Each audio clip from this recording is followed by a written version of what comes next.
নমস্কার, সঙ্গে সানন্দায় আপনাদের সকলকে স্বাগত জানাই। আপনারা কেমন আছেন? আমার ভিডিও আপনাদের কেমন লাগছে? আপনাদের মতামত অবশ্যই জানান।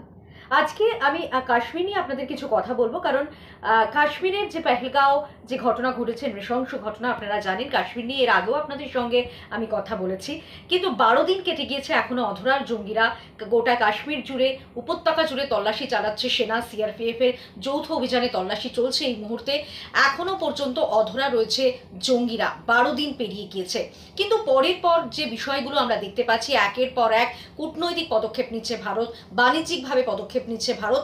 এবার একেবারে ওয়াটার স্ট্রাইক করলো ভারত পাকিস্তানের বিরুদ্ধে। একেবারে আমরা এর আগে দেখেছিলাম সিন্ধু জল চুক্তি স্থগিত করে দেওয়া হয়েছে ভারতের তরফে, আটারি ওয়াঘা সীমান্ত বন্ধ করে দেওয়া হয়েছে। অন্যদিকে আমরা দেখেছি পাকিস্তানের নাগরিকদের ভিসা বন্ধ করে দেওয়া হয়েছে। এরই পাশাপাশি আমরা এবার যেটা দেখছি, একেবারে ওয়াটার স্ট্রাইক ভারতের। সেখানে একেবারে চন্দ্রভাগা নদীর জল আটকালো ভারত।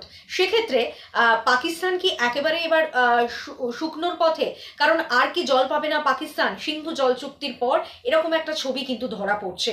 এবং আপনাদের জানাবো যে একদিকে যখন গোটা দেশ প্রত্যাঘাতের ক্ষোভে একেবারে ফুঁসছে, সেখানে একের পর এক কূটনৈতিক পদক্ষেপ, একের পর এক বাণিজ্যিক পদক্ষেপ ভারতের।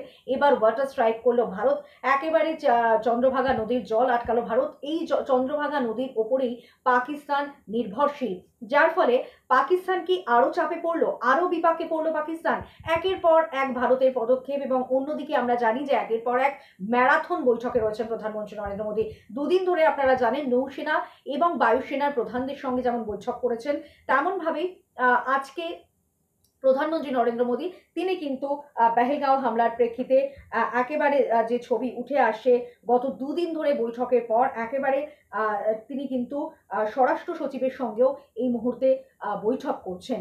অর্থাৎ কিভাবে প্রত্যাঘাত হবে, কোন পথে হামলা হবে। যদিও আপনারা জানেন যে ইতিমধ্যেই প্রধানমন্ত্রী নরেন্দ্র মোদী একেবারে স্পষ্ট করে দিয়েছেন যে সেনাবাহিনীর ওপরেই পুরো কন্ট্রোল ছেড়ে দিয়েছেন, যে সেনাবাহিনীরাই সিদ্ধান্ত নেবে যে কাশ্মীরের প্রত্যাঘাতের যে পেহেলগাঁও হামলার প্রত্যাঘাত কিভাবে হবে, কোন পথে হবে, সেই বিষয়টা পুরোটাই সিদ্ধান্ত নিতে পারবে সেনা।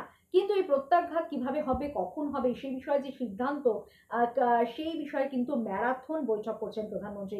একদিকে একের পর এক কূটনৈতিক পদক্ষেপ, বাণিজ্যিক পদক্ষেপ ভারতের, অন্যদিকে একের পর এক ম্যারাথন বৈঠক।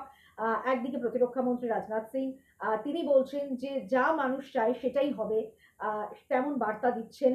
দেশবাসী যেটা চায় সেটাই হবে। অন্যদিকে প্রধানমন্ত্রীর বৈঠক, একদিকে কূটনৈতিক পদক্ষেপ, বাণিজ্যিক পদক্ষেপ, অবশ্য সব মিলিয়ে কিন্তু ভারত কিন্তু একের পর এক পদক্ষেপ নিচ্ছে আর চাপে পড়ছে পাকিস্তান।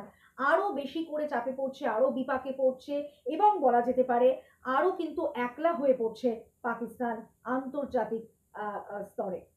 আমি কাশ্মীর নিয়ে অবশ্যই আপনাদের আপডেট দিতে থাকবো, এবং সমস্ত নিউজের জন্য নজর রাখুন সঙ্গে সানন্দায়। আপনাদের কেমন লাগছে অবশ্যই আমাকে কমেন্ট করে জানান, তাহলে বুঝতে সুবিধা হবে আমার যে কোন কোন বিষয় আপনারা আলোচনা চান, কোন কোন বিষয় আপনারা চান যে আমি তুলে ধরি। অবশ্যই সঙ্গে থাকুন, সঙ্গে সানন্দায়।